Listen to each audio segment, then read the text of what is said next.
Halo rekan-rekan sekalian, jumpa lagi di channel Ivan Muhammad Sigfrid. Baik, kita akan melaksanakan tryout dan soal-soal ya berkaitan dengan manajemen aset teknologi informasi ya teman-teman ya. Baik, soal yang nomor 1, sebuah organisasi sedang melakukan audit aset TI untuk mengetahui jumlah perangkat lunak yang digunakan. Selama audit ditemukan bahwa beberapa perangkat lunak tidak memiliki lisensi resmi. Apa dampak paling signifikan yang mungkin dihadapi organisasi? 15 detik mulai dari sekarang.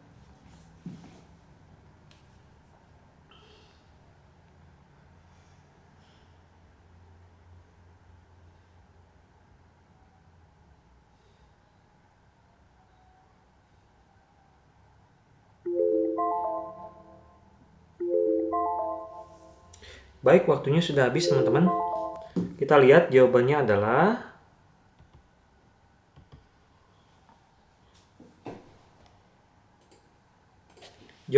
B ya teman-teman. Penggunaan perangkat lunak tanpa lisensi resmi dapat menyebabkan pelanggaran hukum yang serius, termasuk denda berat dan tuntutan hukum dari pemilik lisensi ya. Jadi untuk organisasi sebaiknya hati-hati banget gitu teman-teman dalam menggunakan software bajakan yang lebih baik yang open source saja gitu ya, agar dapat terhindar gitu ya dari kesulitan di masa yang akan datang gitu teman-teman. Kita lanjut ke soal nomor 2 teman-teman. Sebuah organisasi mengadopsi pendekatan IT Asset Lifecycle Management. Apa langkah pertama yang harus dilakukan dalam proses ini gitu ya? Oke, 15 detik mulai dari sekarang.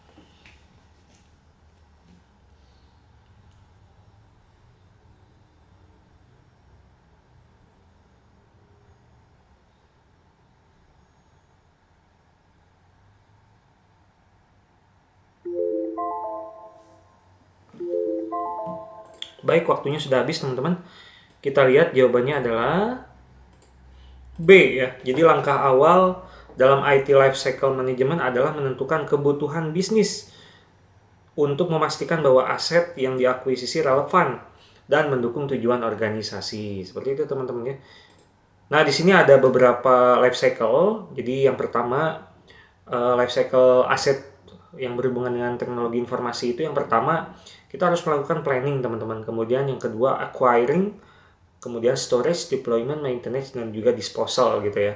Jadi di IT life cycle ini yang pertama kali harus dilakukan plan.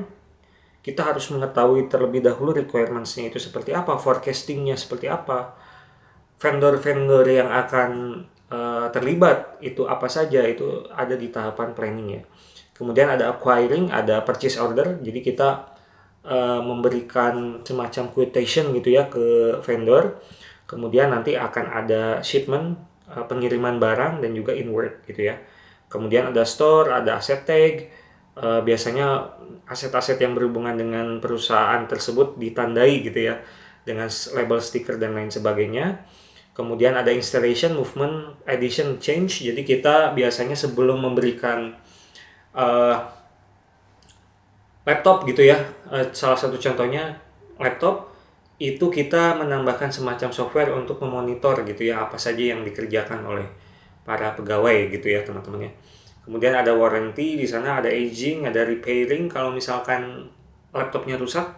Kemudian nanti di bagian disposal itu ada end of life, kemudian end of service. Jadi akhir daripada IT aset tersebut itu harus dilakukan end of life gitu ya. Bisa juga ditarik kembali kemudian dijual untuk spare partnya. Seperti itu teman-teman ya untuk IT asset life cycle. Oke, kita lanjut ke soal nomor 3 teman-teman. Organisasi Anda ingin mengurangi biaya operasional aset TI tanpa mengurangi kualitas layanan. Strategi apa yang paling efektif? 15 detik mulai dari sekarang.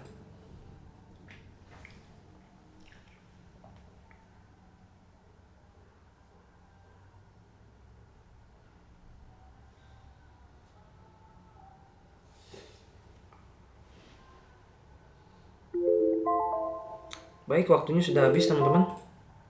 Kita lihat jawabannya adalah C ya teman-teman, menerapkan pengelolaan aset berbasis cloud. Jadi memungkinkan pengurangan biaya operasional dengan memanfaatkan skalabilitas dan efisiensi teknologi cloud ya, untuk mengurangi biaya operasional aset TI. Seperti yang saya sudah katakan di bab-bab sebelumnya gitu ya, bahwa memang untuk awalan penggunaan cloud ini terlihat murah gitu ya, tapi ketika seiring berjalannya waktu, ketika kita memperbesar penggunaan cloud ini, akan ada titik di mana harga penggunaan cloud itu menjadi jauh lebih mahal gitu ya daripada menggunakan server on-premise atau yang ada di environment kita gitu ya. Jadi hati-hati teman-teman ya untuk melihat skalabilitas ini. Kita lihat soal nomor 4 teman-teman. Apa tujuan utama dari menerapkan sistem Configuration Management Database atau CMDB dalam manajemen aset TI? 20 detik, 15 detik mulai dari sekarang.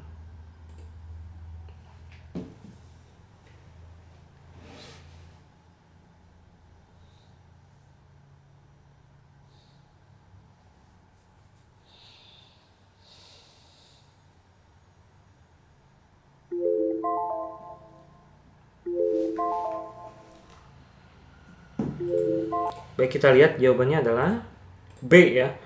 CMDB digunakan untuk menyimpan data inventaris aset secara terpusat termasuk konfigurasi dan hubungan antar aset sehingga mempermudah pengelolaan dan pengambilan keputusan.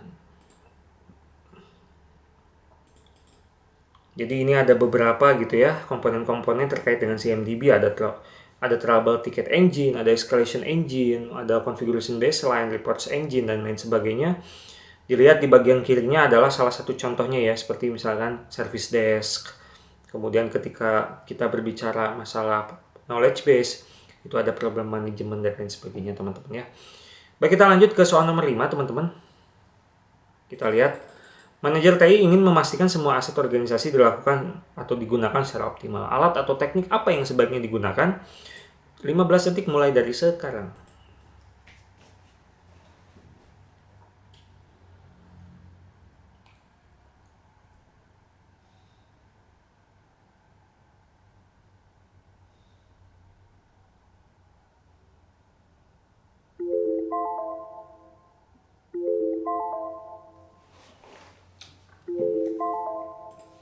Baik, waktunya sudah habis. Kita lihat jawabannya adalah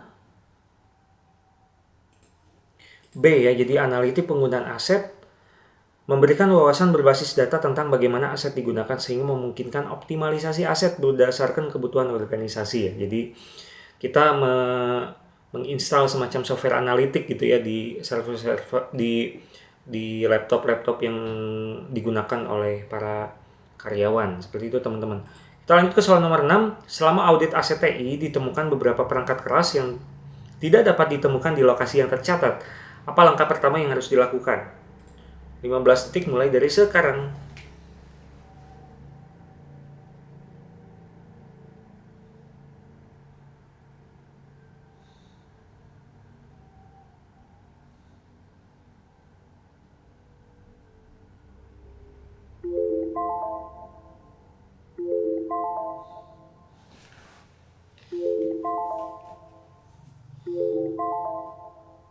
Baik, waktunya sudah habis teman-teman. Kita lihat jawabannya adalah B ya. Jadi verifikasi ulang lokasi perangkat keras dengan staf terkait adalah langkah awal untuk memastikan data yang tercatat benar sebelum mengambil sebuah kesimpulan gitu ya, teman-teman, atau mengambil tindakan lebih lanjut. Seperti itu teman-teman ya.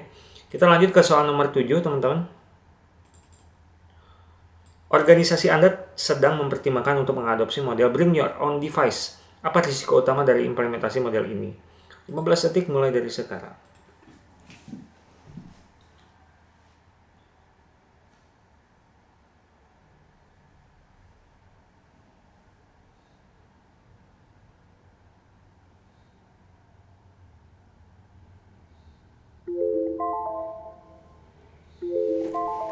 Baik, waktunya sudah habis teman-teman. Kita lihat jawabannya adalah C ya. Jadi risiko keamanan data dan kehilangan kontrol aset, di mana model BYOD meningkatkan risiko keamanan data karena perangkat milik pribadi mungkin tidak memenuhi standar keamanan organisasi, dan ini betul sekali ya teman-teman ya. Di concernnya tuh besar sekali gitu ya berkaitan dengan Bring Your Own Device ini. Baik, kita lanjut ke soal nomor 8 teman-teman. Dalam manajemen aset TI, apa keuntungan utama menggunakan pendekatan total cost of ownership. Oke, kita mulai 15 detik mulai dari sekarang.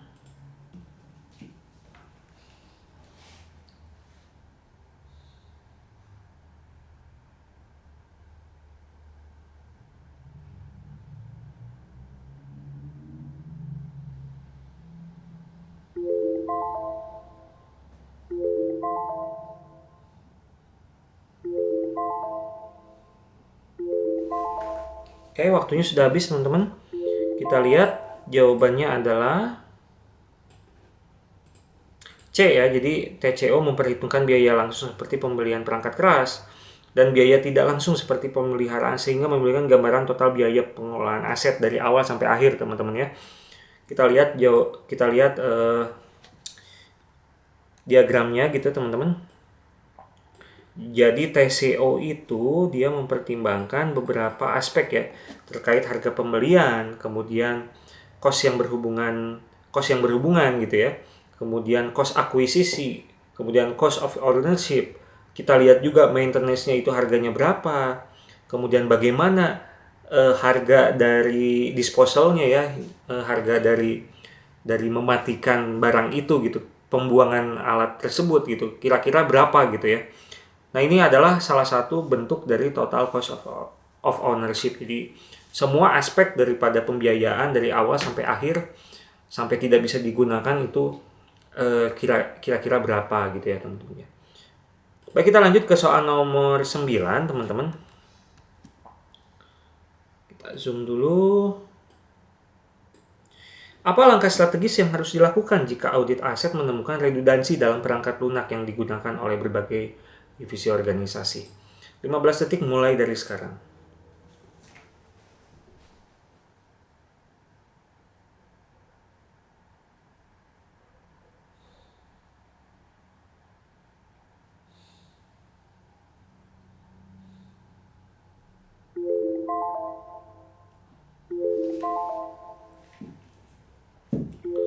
Baik, waktunya sudah habis teman-teman. Kita lihat jawabannya adalah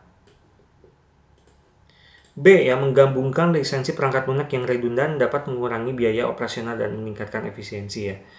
Kita lihat apa sih sebetulnya redundant lisensi. Jadi redundant lisensi itu merupakan sebuah lisensi yang dikonfigurasikan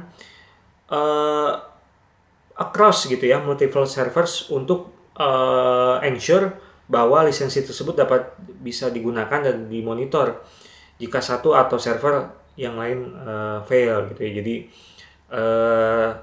si lisensi ini digunakan untuk salah satu server gitu ya. Ketika misalkan salah satu servernya mati, bisa digunakan di server yang lain gitu teman-teman. Jadi itu adalah salah satu definisi gitu ya dari redundant license seperti itu teman-teman. Baik, kita lanjut ke soal nomor 10 teman-teman. Seorang manajer aset TI sedang merancang kebijakan untuk menggantikan perangkat keras lama. Faktor apa yang paling penting dipertimbangkan dalam menentukan waktu penggantian perangkat? Oke, 15 detik mulai dari sekarang.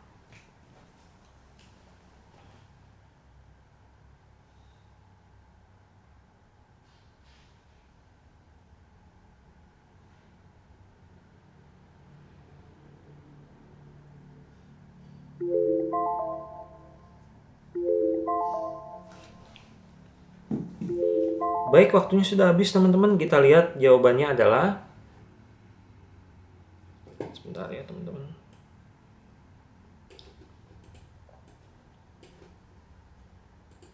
B ya teman-teman.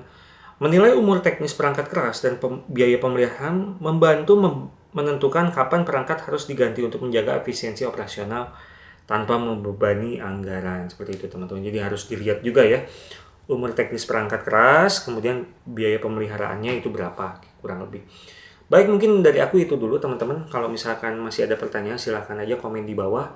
Mohon bantuannya banget teman-teman untuk like, kemudian komen dan juga subscribe teman-teman ke channel ini teman-teman. Makasih banget udah nonton video ini. Sampai jumpa di video selanjutnya. Assalamualaikum warahmatullahi wabarakatuh. Tetap semangat teman-teman untuk belajar SKB-nya.